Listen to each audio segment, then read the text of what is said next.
So, what are your names? Esther. My name is Silver. And what is it that you do? We do Acro Yoga. We do other things also, but we do other things also, but like lately we do a lot of Acro Yoga. In the last years we've been doing a lot of Acro Yoga. Okay. What is Acro Yoga? It's an art form where you can take your body awareness and integrate it when working together with different people, different bodies, and then you can lift other people or you can fly on other people. And also Acro Yoga has a more defined, like we can define Acro Yoga as a combination of acrobatics and yoga, and there are some certain techniques that you use that is like a universal language. So if you know the techniques, then you can travel all around the world and practice with different people who have also learned the same language, and then it's easy to play. What is it in Acro Yoga that makes people so enthusiastic, those who find it? I guess, as Esther already mentioned, the word play, and it's something that we as grown-ups don't do so often, and Acro Yoga gives you the possibility to explore other people's bodies, touch other people's bodies, but with an intention of just playing and discovering, and that's something that we don't get to experience a lot. And through Acro Yoga we are able to feel this fun of discovering, and I guess that's one of the reasons why it's so it spreads so fast, and it's very addictive, because you start playing and you get so excited, like children when they discover something like a game, they start to play and they're like more. So I think the same thing happens with Acro Yoga. Yeah, it's somehow, Acro Yoga is really easy. It's people always get surprised at how light it feels, and how when you have the technique it's really accessible, and it raises your self-confidence, because you just try it a couple of times and you get it, and most of people get it.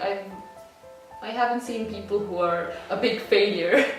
No, this doesn't happen. So and it's really fun. It's lovely to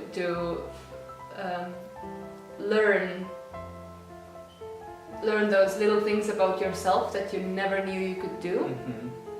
And also it's very because of the setup of having a person to guide and spot you, it also feels safe, and it's like a really smooth, lovely environment to explore yourself, I'd say. So, what are the pre-requirements? Like, if I now heard you speak and saw this video and I want to go do Acro Yoga, who can do Acro Yoga? What do you need for it? Do you need to be already like in shape and be able to do headstands, and do you need to be... Yes, 10 years of yoga practice, very committed every day. And this can be a requirement, because there's teachers teaching different level classes, so some teachers might actually have the requirement that you need to do a headstand, but if we're talking about a beginner Acro Yoga class, then usually there's no prerequisites. Usually it's just, you're just welcome, you just need to be open to try new things and to maybe overcome some of your fears or face your fears, and like feel your limits, and then go over your limits a little bit. So anyone can come? Anyone. For a beginner's class? I'd say usually before people come to our class with kids, they ask if it's okay to come with kids, because kids have a very playful energy. But usually even kids can come.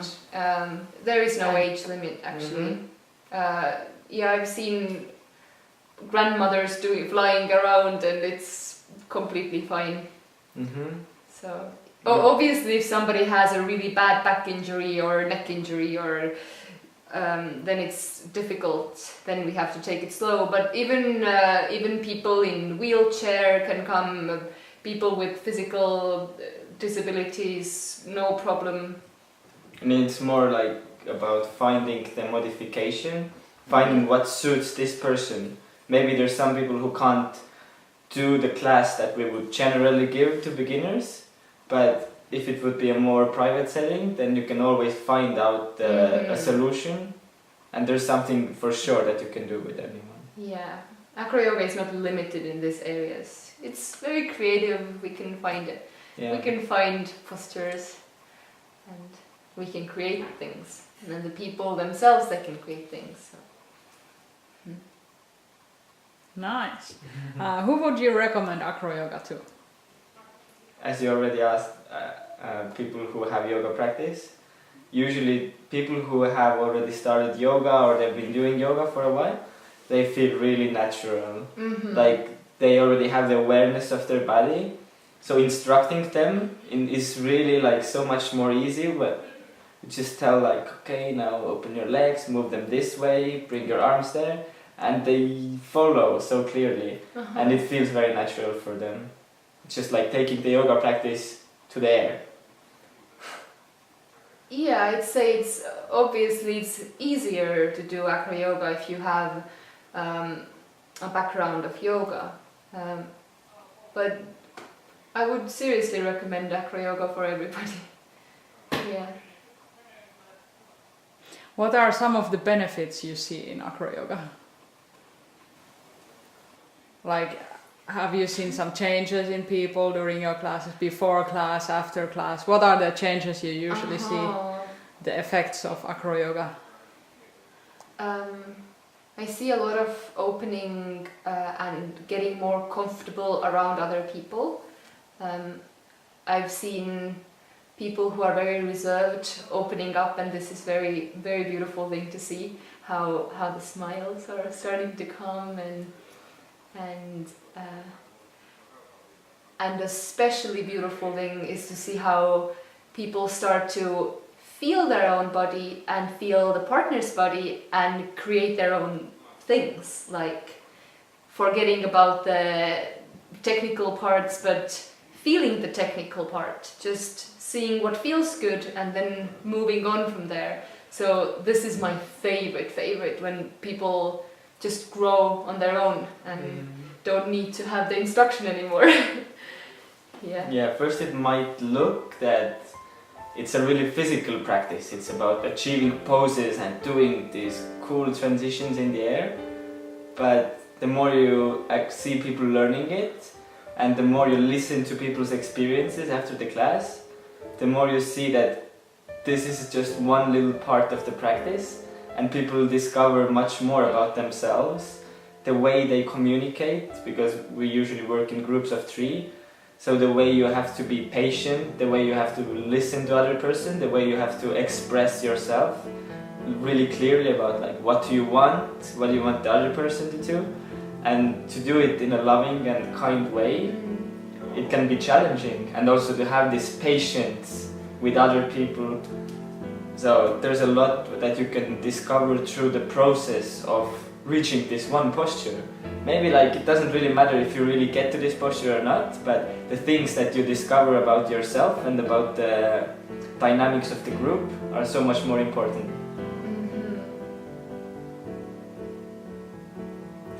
Anything else you would like to say?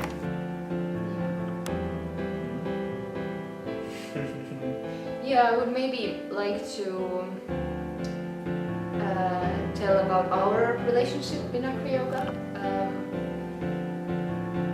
The beginning was kind of slow when we started. I had personally never done any sports before or any yoga, so I was very stiff, and my background of knowing my own body was not existing basically.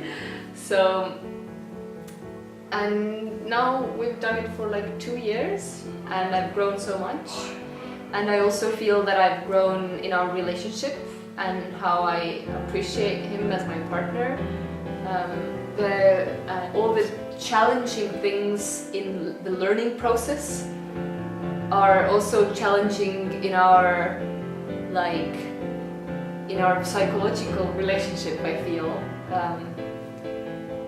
Where I have a block in a posture, I can't do something and I'm blaming my partner, like, why don't you do that? Why don't you like help me with it? Then realizing that I'm actually causing the problem and I should actually move my foot a little bit maybe. Or like these little symbolic moments of becoming more, like dropping away these little pointless mistakes that shouldn't be there, and trying to be a better acro yoga partner and better partner in life. And yeah, and I think acro yoga saved our relationship for a good while. Helped us to move forward. Yeah. I would like to invite people to explore more about other types of communication, because in acro yoga often we encourage people and we also practice non-verbal communication just with our bodies and just seeing the different ways in which we can communicate, because very often when we try to explain something to another person through our words, it can take so long time and we can get stuck and we can get misled and maybe we won't be able to make the point that we want to make. But I want to invite everyone to explore more about non-verbal communication and listening, because it's 100 times faster than verbal communication.